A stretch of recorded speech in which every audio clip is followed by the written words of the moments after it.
What's up, everybody?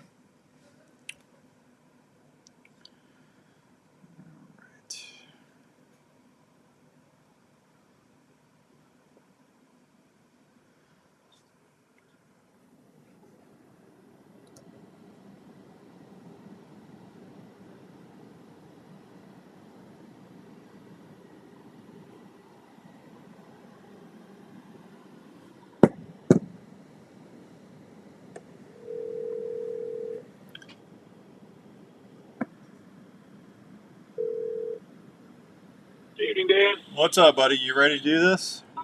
Yeah, let's see if it'll work. I'm sitting in my vehicle, so if I get some feedback, let me know. Okay, I will. Thanks, bud. Hang on, okay? Yep. All right. All right, everybody, we're getting ready to start the show. You all ready? Let's go and do this thing.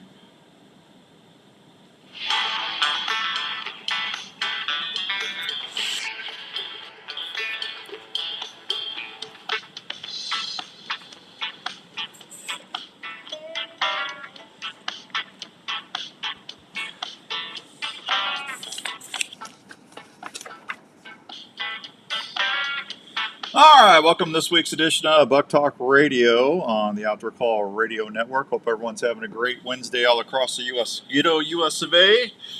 Lovely, lovely weather. Thanks for everybody listening on the Outdoor Call Radio app right now. We'll be back to regular scheduled programming as soon as we're done with this show. And until 7 o'clock, then we got the Unknown Files is back tonight as well. We got a fun show for you. We're going to be talking to Mr. Jim Coffey from the Iowa Department of Natural Resources. The show tonight is brought to you in part by good friends out at Game Hide, fletchings and veins and all that other fine stuff. Products, Flex Fletch. Say that with me, Flex Fletch. And, of course, our friends at Woodhaven Custom Calls, some of the best ground calls you can get. Let's head over to the phones and say hi to my buddy, Mr. Jim Coffey. Hi, Jim. How's it going? Good, Dan. A little cold, but we're doing good. Are we doing? It is a little chilly, isn't it? Well, today's a bit of a tropical heat wave for Iowa anyway. I don't know where your other listeners are at, but we're up almost 30 degrees today from yesterday. Yeah. Hey, Dave. Good to see you. Tony, good to see you. Thanks for watching. Appreciate that. Yeah, it's been brutal, man, the last week. I tell you, the deer, they're out there browsing as best they can. They're tree bark and you name it. They're trying to get some food in them, huh? Well, they got to keep that engine burning, and when it's cold with out some sunshine, it makes that furnace want some more coal in it. Yeah. So, yep. Luckily, they are browsers, and they can survive on those nips and buds and things like that. And they've got some nice spindly legs that'll punch through that snow and let them still move around. But there's lots of other wildlife out there too that's in the same situation. You know, and I don't think we talk about that enough. I mean, the turkeys and the stuff they're probably having a hard time scratching down to get that corn and soybeans left over, huh? Well, luckily, again, there's another bird that'll live on rose hips and nips and things like that. But you're exactly right. There's a lot of research that shows when you get 10 plus inches of snow, turkeys don't move. And if they're not moving, it becomes more difficult to eat. But then you got to remember about the other birds, the pheasants and the quail and the songbirds and even the squirrels and things like that. That's why they've all been preparing all fall for this just in case emergency. Yeah, absolutely. Hey, Richard, what's going on? Richard, what's good to see you. Thank you. Hope you had fun up in Minnesota fishing. Man, I tell you what, the season went quick. I knew it was going to, especially when I was in Kansas for a week longer than I thought it was going to be. It just seemed like it flew by. How was the rest of the seasons in Iowa? What's the deer total harvest look like?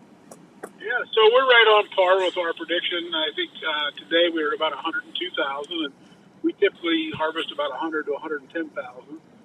We've got a few days left in this late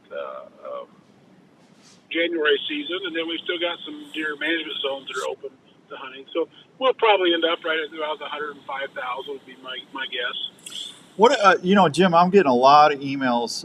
People concerned with the EHD outbreak out down in the south part, and we had some in Central, I believe. And I found 2 or 3 yearlings that were dead, and I didn't see any bullet holes or anything out. They were just dead on the edge of the cornfield, and it was right by the river. So I don't know if it was EHD related or not. I couldn't tell you. But I didn't see anything else. So yeah, go ahead. No, I was going to say, if they survive and they got the curved hooves and everything, I mean, that's a telltale sign. But what do you look for if you find a deer carcass? Yeah, so some of the things you hit on exactly that is typically we're looking at finding those deer fresh in late August, early September. EHD tends to be a very acute disease, means that it happens quickly, 24 to 72 hours, and typically it increases the body temperature, so those deer do go towards the water to try to cool down, and that's where most people find them. This year, with the drought or with the late fall that we had, it seems like that progression lasted longer, and then we started seeing people finding those deer again later in the season. And we don't test every deer that we can. Obviously, some of them are not testable by the time we find them. But once we determine that we do have a positive EHD sample in an area, then we start looking at those secondary signs like deer close to water. If you do see deer later in the deer season that have the curved hooves or their bloody knuckles, that first knee joint, or they've been crawling. Blue tongue can infect the tongue itself. You see ulceration. So there's some other things we can look for if we have a fresh animal. Otherwise, they just typically get categorized. If we've had a positive in that county, that's most likely what it is. Yeah, they were young ones. I didn't. I was looking. I just didn't see what was going on. Then I found one that I could tell that was probably shotgun season because it had a pretty good hole in the right behind the shoulder. So yep. Yeah. And we realize every deer that's shot is not recovered. We hope that everybody puts a good effort in and tries to get that animal. And bow season, as well, is our best intentions. But it's hard to find every animal on a rainy day or late at night, or they get down into some thick brush and they bed themselves down and die, and you can't find them. So you're going to find a few of those animals, and then a lot of those animals will get scavenged pretty quickly too. So they're just never able to be found. So it's a hard thing to tell. So we try to look at county level outbreaks with EHD, and then we try to look at some of the other things that hunters are reporting to us that they're seeing. Even deer with patches of hair missing, because obviously when you're hot and you've got a high fever, you actually start losing some hair to try to cool down. And so some of those deer have pushed themselves through that 72-hour period, but then they're on a struggle to recover. And there's a lot of stress going on in November for deer, and people tend to think that EHD affects males. It probably affects all deer because the midge does not care where the blood doesn't care where the blood meal comes from. But you have to remember that buck is stressed. He's not feeding. He's spending his time trying to breed and mate and fight with other bucks. So it's like you and I. If we're sick, we crawl into bed and we eat our chicken noodle soup and we try to get better. But if you got to go out there and keep chugging through every day, life is pretty tough. No, I mean, I get it. I just don't like, when, January, Larry and Ryan were up here late muzzleloader, and Larry got a doe, and we were just kind of walking the field edges, and we found them, and, you just hate to see that, I'd rather them go and put the meat in the freezer, Sure, absolutely. And if those were deer that died this late in the season, they I picked up a buck the other day that had a brain abscess in it. And that's typically something you see earlier in the season. And of course we were concerned about, was it poaching, was it disease? And we did a field necropsy on it. And when we cut the skull back, it was pretty obvious it had a brain abscess. So those things happen. Deer die of reasons. They get clipped by a car this time of year and don't survive. So, we try to do the best we can at documenting what's happening, but deer die of a lot of different reasons. Yeah, absolutely. That brings me to one point, Dan, I really would like to get to before I forget, is we talked about snow earlier on, and we're going to start seeing some people that have great intentions, and, I got to help the wildlife, and I got to help the deer. I'm going to go dump some corn out. But you have to realize that that's not how a deer's gut works. And if you go out and dump corn on the ground with deer that have not been eating corn, the bacteria in their stomach is not correct. And they can actually die within 24 hours of basically a buildup of lactic acid in their system. So you might think you're helping them, but you might just be killing them. So, that's why we talk about good habitat management and having things on the landscape that the deer can use and know where it's at. But if you go dump corn right now, you probably very likely could just be killing some deer. Okay. Well, that's good to know. Hey, Mike. Hey, Scott. Good to see you. Hank, good evening down at Revelton. Hello, Pete, the Donut Man, Ariati, Patrick O'Connor. Good to see you. Thank you. Appreciate everybody checking in. What do you I've been getting some emails, Jim, and I'm just throwing this out here, and you know me, I love you to death, and I would never throw you under the bus, but I told them I would ask you. A lot of people are saying they just haven't seen the deer that they've been used to seeing the last 2 seasons, Yep, and yep. and and they're worried about some of these new seasons and new things that the DNR and the Conservation Commission are passing. What do you think that's doing to our deer herd, and why do you think people wouldn't be seeing the deer they're used to seeing? So a couple of good comments there, and we've been hearing the same thing too. And again, not to go big picture, but we try to manage the deer herd in Iowa on a statewide basis. We try to get down to the county level when we have people that are concerned about too many or not enough deer, and you see that in our regulations. You know, we still have the no antlerless deer in the first season in the northwest part of the state. Southern Iowa, we have bonus deer seasons because we're trying to knock numbers down. So not every county is the same. Now, what I tend to say this year, myself included, is I did not see a deer. I shouldn't say that. I saw a deer the first day of second shotgun season. It was the only deer I saw the entire season. But I was also almost hunting in a T-shirt. Those deer were not moving. There was nobody out pushing deer, moving deer. So when the deer aren't moving towards food like we're usually normal this time of the year in that late season, then you're not going to see as many deer. So then are you seeing the deer in the alfalfa fields? What's going on? And that could be a localized issue. It might be the HD. Might be you shot too many does for too many years in a row, and you got to kind of locally manage your herd. But when we look at that countywide basis, and we'll be talking about this next month. Actually, we've got a series of meetings across the state with our own employees talking about what they're seeing in their area, so we can look at those regulation changes for next year. Then we'll be having our listening sessions coming up later in the spring to get the public's opinion on seasons and dates and quotas and things like that. And we take all that into account to try to manage that local deer herd, that county level deer herd, for the people that have to live in that area. No, I mean I understand that. And people they look forward to deer season so much every year, and the frustration starts to set in when they're just. I mean, it's like anything. You go out turkey hunting, you don't see or hear a turkey. After a couple of days, you start to get a little frustrated. Absolutely, myself included. Yeah. Yeah. Well, me too. Hey, Hoyt, what's going on, Hoyt? Good to see you. People are just wondering. They're speculating on are we doing too much, or is it just is it with the drought and everything? And it was the EHD still the third largest outbreak in Iowa history? Yeah, I think that's where we're kind of ending up at, with second to third of documented cases. So again, we don't keep great records on that, and not all those deer are confirmed. But we tend to say, okay, if we have it, we try to figure out what area of the state it's in, and most likely that's what's happening. But like we talked about last time, with social media and the way people talk to each other now, when somebody says they found a dead deer in a pond, next thing you know, there's people out on their four-wheelers looking for dead deer that we didn't do 15 years ago. So obviously, it's hard to say that this is the highest ever, but since we've started documenting it, yeah, we've had a lot of reports this year. Well, I guess the good news is, I mean, the deer that make it through that for 5-7 years, it shouldn't happen again, right? Right, should have a build-up immunity, and then I always try to remind people too is that EHD is really a short-term disease. We've seen counties that have had big EHD outbreaks, and within 3 to 5 years, those populations have rebounded, and in many cases, probably not to the level that we really wanted them to rebound. They probably needed to be lower. So again, EHD is spread by that midge that's biting, and when you have deer populations that are high or excessive in a small area, that midge is more successful at passing that disease on. And so you might see those tremendous downfalls in areas that probably had too many deer to begin with.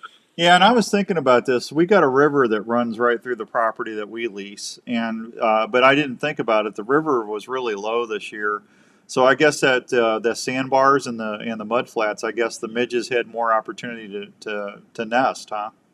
Well, it's habitat. It's habitat. It's no different than anything else. That's habitat that they need. Now, I don't know enough about midge biology to know if they can live in sandbars or they need humus mud or what their specific substrate is they need. But in general, there's going to be more places for midges to breed. Yeah. So yeah, you're going to have higher populations of that species. All right, I hear you. It's 5:13 and some change here on January 17th. It's Buk Talk Radio. This is Outdoors Dan. My guest is Iowa DNR biologist Jim Coffey. Jim, real quick, I'm going to switch gears a little bit on you.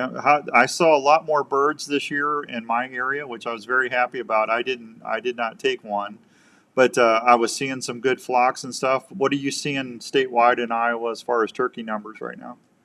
Yeah, actually, same thing. We had good production. So we break the state into nine agricultural zones that were developed by Iowa State University many years ago that tend to relate to the habitat of that part of the state. Yeah. And I think it was 7 of those 9 showed above 5-year average production levels, which is really good. And we should see that in next year's harvest. We came off a record harvest this year since we've been doing electronic registration. It even beat the COVID year, and everybody thought the COVID year would be a high because everybody had all this extra time to hunt. But what it really shows you is when there's turkeys on the landscape, people are pretty good at taking advantage of it. Yeah. So as long as we get through this winter, all right, I would expect us to be right on par again with good turkey numbers for next spring. I think that. Go ahead. I'm sorry, Jim. Well, I just say, I think I remember we had a fall season too, and even though that's not really their priority when they're out there hunting, our guys that are fall turkey hunters are successful because they're taking advantage of those young birds that are out there. Yeah. Did you get numbers in for turkeys yet for the fall? Yep. So we're at about 581. It ended January 10th. Okay. I won't pull that for a few more days to make sure, and I'll kind of confirm it. But yeah, we're going to be right in the mix. That's kind of our 5-year average. We used to run about 700 or so, but 500 to 600 is pretty standard anymore. Okay. All right. But we have a lot of people that just kind of carry that tag with them when they're deer hunting, just in case. No, I get it. Hi, Terry. Good to see you. Tell Mike I said hi. Good to see you. Tell you what. The other thing keep on that fall turkey hunting thing to remind people too, we do get some people concerned about what does that mean for our spring harvest and what does that mean for production, because in the fall you can shoot hens. And I always try to remind people that the highest number of turkeys taken in any county in the fall, I don't think has exceeded 20 in the last 5 years. So most counties report 1 or 0 turkeys taken. It's some of our better counties that are still reporting really high turkey harvest in the spring, where we might get 15 harvested in the fall. Yeah, absolutely. Yeah, no, I got you. I just read the study. Missouri and Iowa had a lot of information on the poult mortality study that's going on, and about what the hens need to look like. Right now, Iowa, I believe I read it was Iowa's seeing a poult survival is like 2 poults per nest. Is that right? Well, this year, and actually, so we just had this discussion today. It's how you report it. So we try to report turkeys in 2 ways: it's poults per hen and poults per nest, or poults per successful hen. And so when we talk about poults per successful hen, we were looking at almost 4 this year. When we look at poults per all hens, it's down to about 2. And if you look at anywhere between 2 and 2.5, you should be looking at stable to increasing populations. I got you. All right. Well, that studies sound encouraging, but as we get closer to the spring, Jim, I'm going to dive in that with you when we got a half an hour or an hour. We can talk about that. Okay. Absolutely. Yeah. It's on everybody's mind right now if you're in the turkey world. Yeah. Oh, trust me, I've already flipped the switch. Dirk, good to see you. Gary Peck up in Minnesota. Thank you. Dirk, have fun up there. I don't know if you're at SHOT Show or whatever, but tell everybody hi for me. Terry, thank you, Mike. Tell Mike I said thank you. You have a lot of birds in South Dakota at Hell's Canyon bow hunting. That's my buddy. He's got a place out in South Dakota. He's wanting me to come out and turkey hunt. He's a lot of birds out there. Yeah, I would remind if you got out-of-state listeners, too, if you're interested in coming to Iowa, our non-resident turkey application ends January 31st. Yeah. So, I know, can't buy them over the counter, but I'm just teasing you. Hey, I had to put in for a non-resident draw in Kansas this year for the first time. Yeah. Kansas and Nebraska both really started restricting their non-resident permits the last couple of years, and that's been a response because of their lower populations and productivity the last few years. Yeah. Hey, Daryl, good to see you. Hey, Jim, hang on. I got to take a real quick break. You mind holding through? Absolutely. Okay, you stay there, and I'll be right back. We're going to pick up this conversation when we come back after a few words from our sponsors. Hang on. We'll be right back. That big buck has eluded you for seasons. You see his scrape line, but just can't figure him out. Have you heard of Pure Whitetail? Pure Whitetail can help you see more deer and target that buck that haunts you. Pure Whitetail has some of the best deer scents you can rely on to work scrape lines or build mock scrapes that will help you see more deer. Pure Whitetail's natural and synthetic products. What's going on, everybody? Hope everybody's staying warm and safe. Fixation and Power Shot, to name a few. Scents are available in powder and liquid form to last longer on hanging branches. Raven's over there wondering what's going on. Lightning Estrus scent. It's a proven scent that bucks can't resist. Pure Whitetail is more than scents. It's a community of hunters that are family. Just go to purewhitetail.com and check out all they have to offer. Scents, hunting gear, seed, grilling sauces, coffee, apparel, field staff opportunities, and family. Want to be more successful in the field? Go to purewhitetail.com or look them up on Facebook. If you love to hunt, join the Pure Whitetail family today. You're listening to the Outdoor Call Radio with Outdoors Dan on 1350 ESPN. Hey guys, Jackie Bushman here with Buckmasters. When it comes to food plot seed and deer feed, the Mississippi-based Backwoods Attractions product line has you covered. From their food plot blends like Trophy Acre, Lazy Acre, Clover Deluxe, and the popular Dixie 6, to their attractants like Game Changer, Sweet Stuff, and Buck Robber. The best way to put it is, if you're not using Backwoods Attraction products, you better hope your neighbor isn't either. From small to large acreage, Backwoods Attraction has the feed and seed perfect for your hunting property. So do yourself a favor and swing by and support your local co-op or farm supply store and ask for Backwoods Attraction to set yourself up for a successful fall. If you're an archer, you know how important the feel and performance of a bow is on your ability to send that arrow to where it needs to go. Not all bows are made the same, and that's especially true when it comes to gearhead. Gearhead bows are made in the USA and feature models that are compact, quiet, and lightweight. These bows maneuver extremely well, whether you're in the tree stand or the ground blind. If you're a saddle hunter, Gearhead is definitely a bow you need to check out. Gearhead bows are engineered to be ahead of the game on the newest tech available out there. Gearhead shoots for 100% customer satisfaction every day. They are constantly looking at ways to keep Gearhead bows quiet, deadly accurate, and affordable. So when you're looking for your next hunting partner, head over to your nearest dealer like Archery Field and Sports in Altoona, Iowa, or go online to www.gearheadarchery.com. Stack the deck on your next hunt with Gearhead. Shop online at gearheadarchery.com or locally at Archery Field and Sports in Altoona.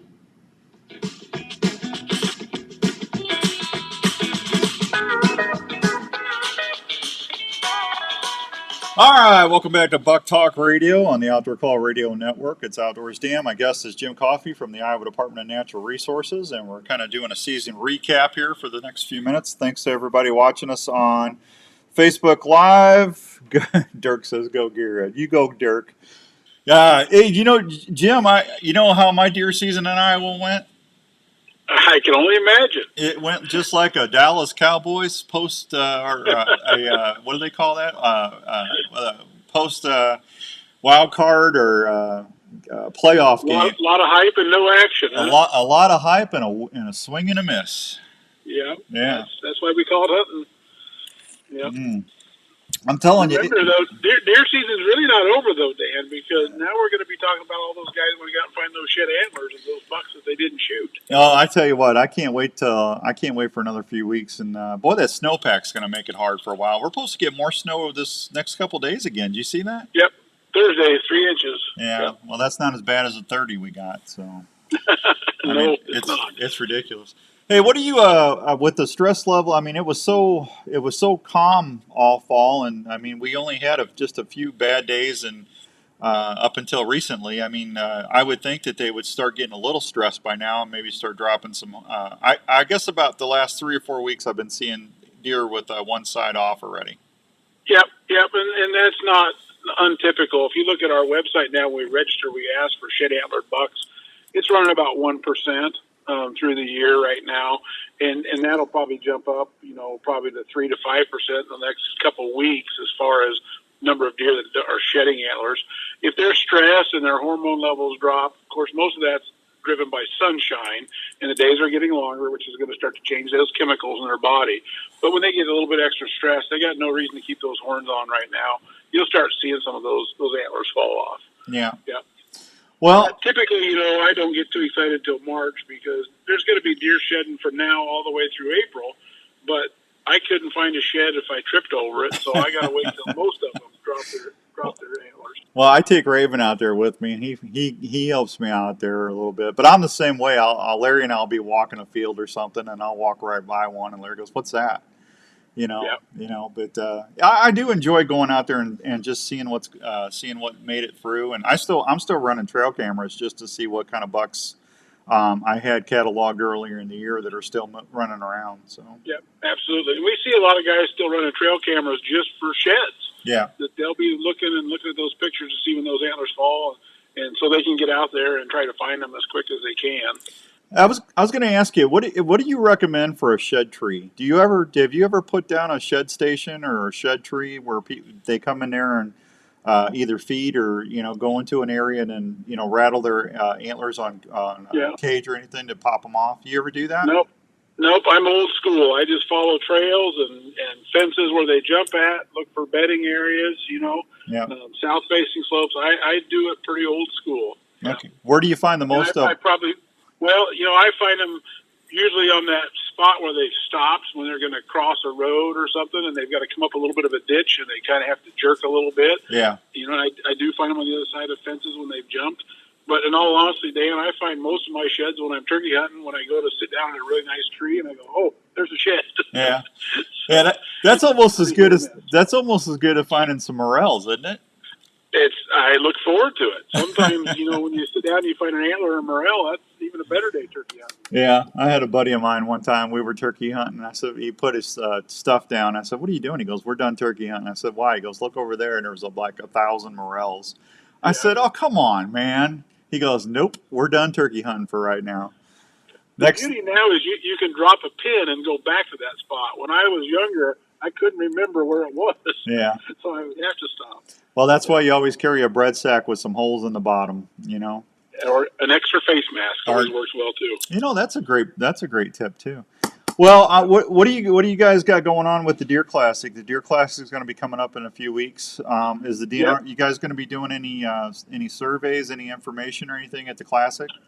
Yeah, so we always have a presence there, usually manned by our officers. We try to keep a couple of biologists up there on the weekends during the first day when it's really busy, just to ask these questions like EHD and regulation changes. And we're just too early in the process to really talk much about what next year will be. But, it's just a good time to talk with hunters, what their season was. Same thing we've talked about today, what they're seeing in their area, what the general feel on the landscape is. So, yeah, we will be there. Okay. All right, buddy. Listen, I always appreciate your time. If they want to find out more information about what's going on in Iowa with our resources, what's the best way for them to do it? Yeah, best way is iowadnr.gov. Yeah, there you go. Hey, you always phone me. Yeah, stay safe. I'll get a hold of you here in a couple weeks, and I'm going to get you set up for some turkey shows, okay? Absolutely. All right, let me know if you need anything. You bet. Thank you, Dan. No, thank you, Jim. Stay safe, buddy. There he goes, Mr. Jim Coffey. Fine feller right there. All right, we got a lot to talk about. Real quick, I got a couple contests going on. I want to make sure everybody knows about. Tuesdays, we got that Wave Whackers contest going on. We're giving away a custom set of Wave Whackers for someone's going to win that for their boat. Thanks to Mike at Wave Whackers up in Minnesota, proudly made in the USA. We got the Secret Listener contest going on right now. If you listen Monday through Friday, just send me a screenshot of a show that you're listening to Monday through Friday. So Friday night at midnight's it, and then I won't take any more emails. And then Saturday morning on the regular Saturday morning show, I'll draw a winner, and we'll announce it Saturday morning. So that's going on there. We're going to have a Rupert's Roost and Peace turkey hunting contest coming up with Tacticam, and that's going to be a big deal. That's going to be like a $3,000 prize. It's going to be film your hunt. Film your turkey hunt. If you got a Tacticam, that's fine. If you don't, that's okay too. But it's for bow hunting and shotgun hunting. I talked to Skip at Gearhead, and he said that was fine with that. He just wants to get people out there and enjoying the hunt. So send me a 30 or 60-second clip once turkey season starts, and we'll draw a winner at the end of the turkey season. Winner's going to get a 3-day hunt out of Knox County, Slim Whitetails. I'll get it right one of these days. Sorry, Chris. It'd help if I wrote it down. But that's my buddy's place in Criston, Missouri, and it'll be for 2025. 3 days of turkey hunting, your guide, your food, your lodging. That's going to be a great trip.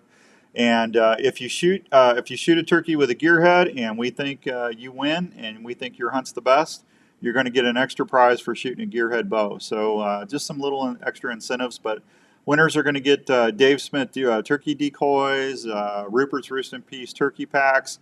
Larry Mack's got some stuff he's got I can't tell you about right now, but it's going to be pretty neat when we give them away, and some other fun stuff. So that's for everything going on right now. And for everybody on the East Coast, if you live on the East Coast and you go get a bag of Soldier Boy jerky at your nearest convenience store, or just go to soldierboyjerky.com and order a bag and send me a pic of you eating a bag of Soldier Boy jerky. We're going to be doing a East Coast contest, and I'm going to do this throughout the country. So the next one will be the Midwest. We'll do the East Coast, and then we'll do the Midwest, and then we'll do the West Coast. So we'll do this 3 times during the year. But I've got a really nice package put together. Let's get out there and support Soldier Boy Jerky. They do a lot for veterans. They send jerky to the troops, and it's actually good stuff. That's what I like to eat when I'm turkey hunting and deer hunting, Soldier Boy Jerky. So that's going to wrap it up for me. Thanks to our folks at Woodhaven Custom Calls. If you haven't got you a Ninja or a brand new Midwest Grunner, go out to your nearest store and grab one of those. And thanks to Flex Fletch, those new Silent Nights, the 2.5s. I can't wait to get those and fletch them up. I'm already making turkey arrows.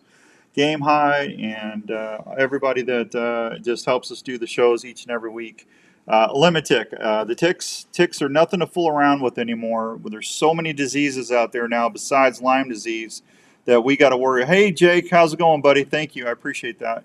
There's a lot of diseases going around. That alpha-gala syndrome is nothing to mess around with. If you get that, you get infected by a tick bite with alpha-gala syndrome, you cannot eat meat anymore. You'll have allergic reaction to it and be sicker than a dog. That's not a lot of fun. Please go get you some Limitick by Game High. Get the socks, get the pants or the bibs, and a long sleeve shirt, and you won't have any ticks or chiggers on you. And hopefully we'll keep everybody safe in the outdoors.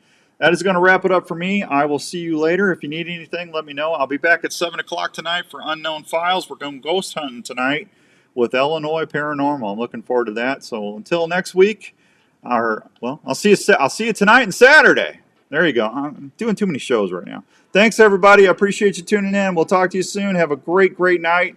And thanks for listening to the Outdoor Call Radio Network. All righty.